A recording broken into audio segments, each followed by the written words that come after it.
नमस्कार दोस्तों। Ankylosing spondylitis एक ऐसी बीमारी है जिसमें मरीज को सुबह उठने में काफ़ी तकलीफ़ होती है, कमर काफ़ी अकड़ा हुआ रहता है, चलने फिरने में भी काफ़ी तकलीफ़ होती है।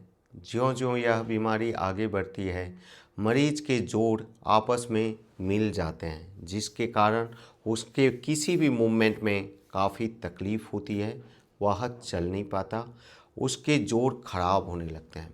तो आइए इस वीडियो में हम समझते हैं कि एनकाइलोजिंग स्पॉन्डिलाइटिस में जो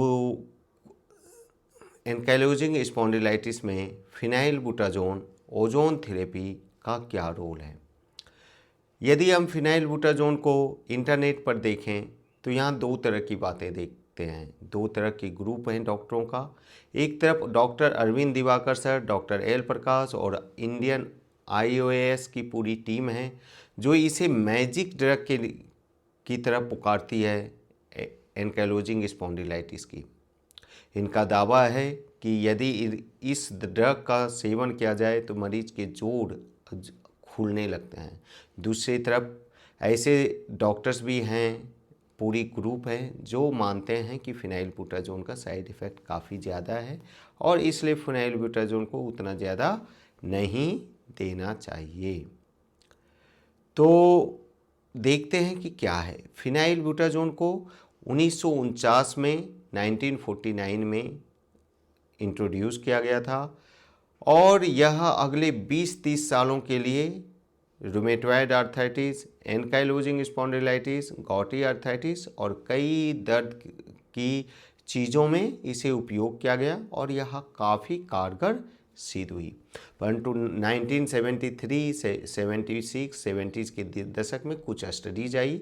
इसमें से एक स्टडी में यह पाया गया कि फिनाइलबुटाजोन यदि हम 33,000 मरीजों को देते हैं तो उसमें किसी एक मरीज में एप्लास्टिक एनीमिया यथार्थ खून का बनना रुक जाता है और मरीज की डेथ हो जा सकती है।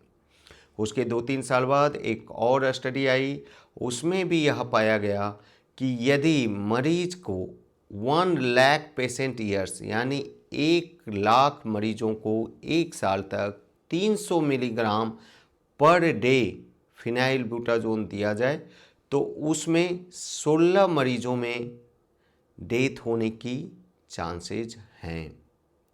तो जैसा हम देख पा रहे हैं कि 33,000 में 1 लाख पेशेंट ईयर्स में 16 और प्लस इसमें जो फिनाइलबुटाजोन का डोज है वह 300 mg या उससे ज़्यादा की डोजिंग पर ऐसा है।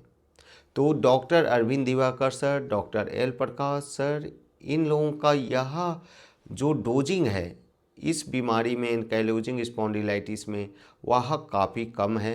या पहले हफ्ते ही या 100 mg दिन में 3 बार यानी 300 mg पर डे सिर्फ एक हफ्ते के लिए देते हैं। उसके बाद 100 mg 100 mg दिन में एक बार अगले 2-3 हफ्ते 4 हफ्ते जैसा पेशेंट का इम्प्रूवमेंट रहे। उसके साथ ब्लड टेस्ट भी CBC, ESR, CRP बार बार कराई जाती है और यह देखा जाता है कि पेशेंट के में कितना इम्प्रूवमेंट है और चंद हफ्तों के बाद फिनाइलबुटाजोन की डोजिंग मात्र 100 mg हफ्ते में एक दिन या 10 दिन में एक दिन इतना कम डोज दिया जाता है। अब आप खुद ही अनुमान लगा सकते हैं कि जो स्टडीज़ हुई थी वो 300 mg पर डे या उससे ज़्यादा के ऊपर पे हुई थी और यहाँ मरीज 100 mg हफ्ते में एक दिन या 2 दिन ले रहे हैं या कुछ मरीज तो 6 महीने के बाद उनकी दवाई ही रुक जा रही है।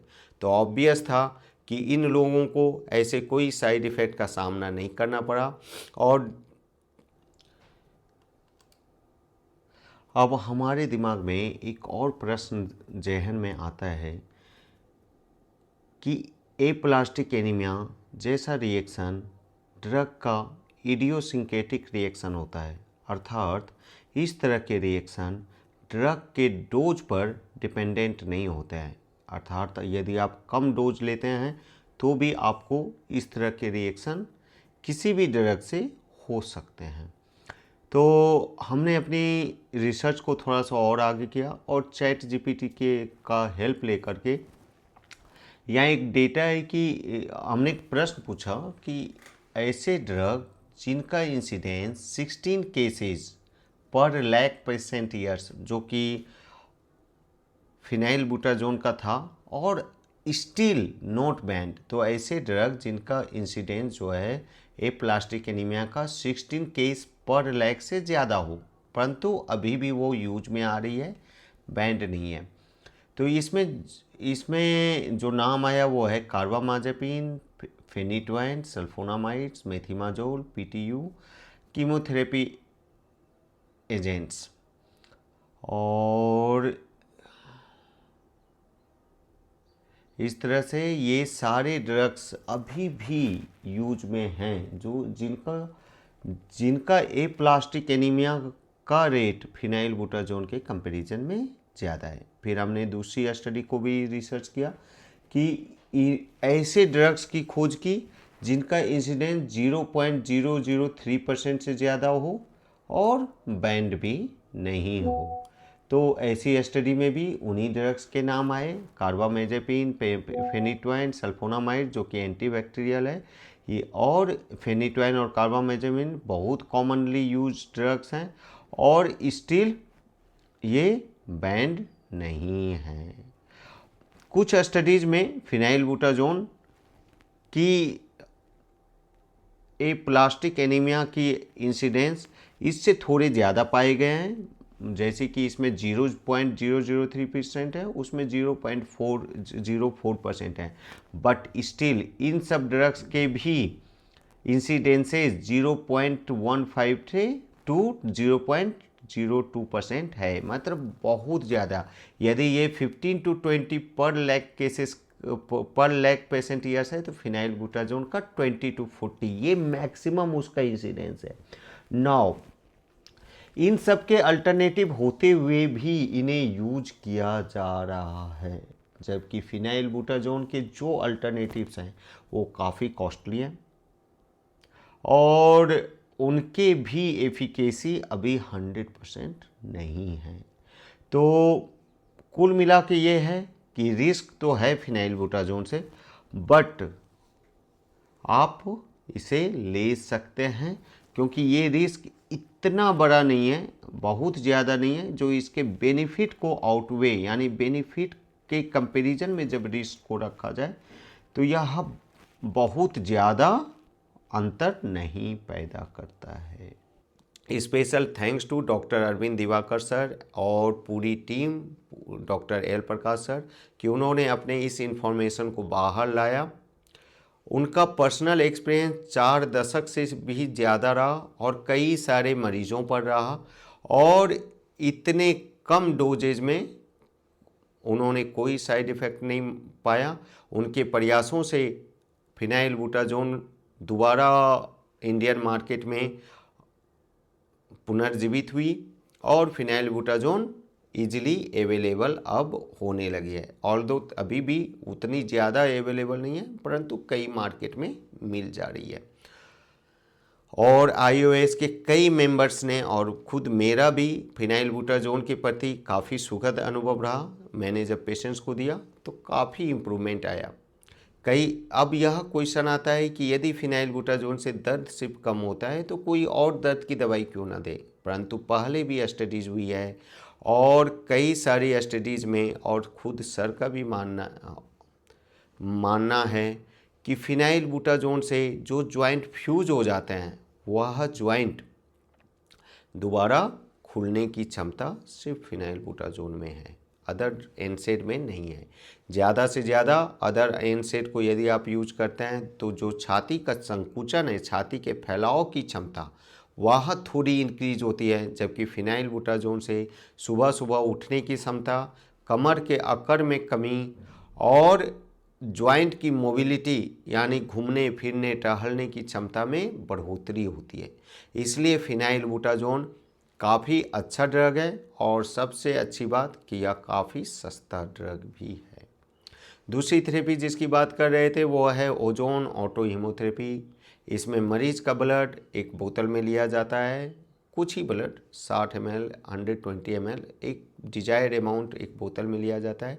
उसमें 60 और 100 ml ओजोन जो मशीन से क्लिनिक में बनती है उसको तुरंत उस बोतल में उस ब्लड में मिक्स करके उसको वापस मरीज के अंदर उसी ब्लड को चढ़ा दिया जाता है। इससे यह फ़ायदा हुआ कि हमने ओजोन को डायरेक्ट मरीज के ब्लड के अंदर नहीं दिया तो कोई गैस अंदर नहीं गई और काफ़ी सेफ़ है। इससे अगले दिन मरीज को उठने बैठने में काफ़ी अच्छा फील होता है। सुबह जो अकड़न रहती है वह मरीज पाता है कि यह करीब करीब चला ही गया है या बहुत कम हो जाता है। यह इतना सेफ़ है कि मैंने भी इसे कई बार लिया है। हालांकि मैं एंकाइलोजिंग स्पॉन्डिलाइटिस का पेशेंट नहीं हूँ, परंतु अपने हेल्थ को बूस्ट करने के लिए और थोड़ी एफिशिएंसी को ठीक रखने के लिए ओजोन ऑटो हीमोथेरेपी मैंने लिया हुआ है और इसके कोई साइड इफ़ेक्ट नहीं है। ओजोन ऑटो हीमोथेरेपी से NRF2 पाथवे एक्टिव होता है जिससे माइटोकॉन्ड्रिया जो किसी भी एनर्जी का हमारे पूरे बॉडी के एनर्जी का जो सोर्स है माइटोकॉन्ड्रिया है, पावर हाउस है, वह फिर से अच्छे तरीके से काम करना शुरू कर देता है जिससे नॉर्मल आदमी भी या कोई भी मरीज अपने अंदर ताकत की अपने अंदर एफिशिएंसी की काफ़ी बढ़ोतरी महसूस करता है।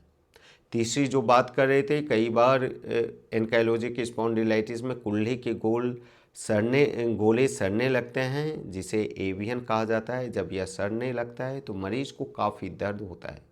ओजोन और गैसियस डायस्टेसिस में हम इसके अंदर ओजोन, हाइड्रोजन या कुछ और गैसेस एंड स्टेरॉयड लॉक्स की एक निश्चित मात्रा उसमें देते हैं जिससे जोड़ खुल जाते हैं और मरीज की मोबिलिटी बढ़ जाती है। तो मेरा यह सलाह है कि आप लोग फिनाइलबुटाजोन ज़रूर लें, परंतु अपने से ना लें। किसी डॉक्टर के परामर्श, किसी चिकित्सक के परामर्श, किसी चिकित्सक की निगरानी में ही लें, क्योंकि इसमें CBC, ESR, CRP इसे बार बार देख करके डोज को आपके हिसाब से एडजस्ट किया जाता है। कुछ मरीजों को 6 महीने तक ही डोजिंग ज़रूरत होती है, कुछ को लाइफ लॉन्ग एक टैबलेट सप्ताह में या 10 दिन में ज़रूरत पड़ती है। तो आप जब भी लें इसे किसी चिकित्सक के मार्गदर्शन में लें और इसे लें, और क्योंकि यह काफ़ी चीप अल्टरनेटिव है और काफ़ी अच्छा कारगर होता है। धन्यवाद।